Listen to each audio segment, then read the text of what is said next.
20 জুলাই রোববার ফেসবুকে anonymous main page নামের ভেরিফাইড ওই পেজে বলা হয় একটি স্কুল ভবন ধসে পড়তে যাচ্ছে, যার ফলে বহু শিশু প্রাণ হারাবে। আমরা এক ভয়াবহ বিপর্যয় এগিয়ে আসতে দেখছি। ঠিক এমন এক ফেসবুক স্ট্যাটাস এখন ঘুরে বেড়াচ্ছে সামাজিক যোগাযোগ মাধ্যম ফেসবুকে। তার ঠিক পরের দিনই রাজধানীর উত্তরায় বিমান বিধ্বস্ত হয়। এই ঘটনায় এখন পর্যন্ত 20 জনের মৃত্যুর খবর পাওয়া গেছে। এছাড়া আহত হয়েছেন প্রায় 170 জন। তাদের মধ্যে অনেকেই দগ্ধ অবস্থায় হাসপাতালে ভর্তি আছেন। মর্মান্তিক এই ঘটনার পর একদিন আগে ফেসবুক পেজে দেওয়া রহস্যময় সতর্কবার্তার একটি পোস্ট ভাইরাল হয়। বান্ডেল থাকলে প্রতি সেনমানিতে টাকা বাঁচবে। বিকাশ সেনমানি বান্ডেল কিনে জিতুন প্রতি লেনদেনে।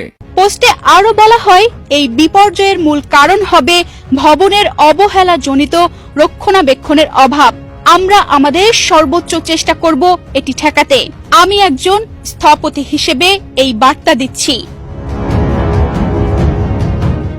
21 জুলাই সোমবার দুর্ঘটনার পর ওই একই ফেসবুক পেজ থেকে আরেকটি পোস্ট আসে।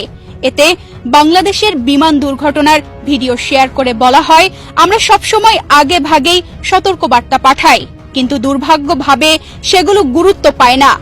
এটি অত্যন্ত লজ্জাজনক।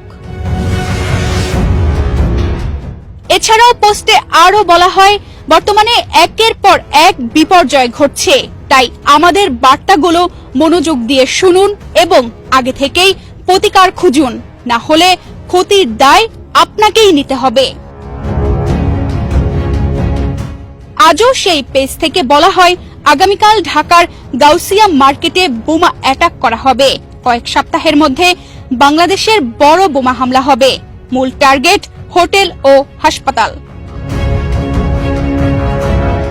পেজটির অ্যাবাউট সেকশন থেকে জানা গেছে, অ্যানোনিমাস মেইন পেজ নামের এই ভেরিফাইড পেজটি বিভিন্ন সময় নানা ধরনের আগাম সতর্কবার্তামূলক পোস্ট করে থাকে, তবে এরা কখনো নিজেদের পরিচয় প্রকাশ করে না।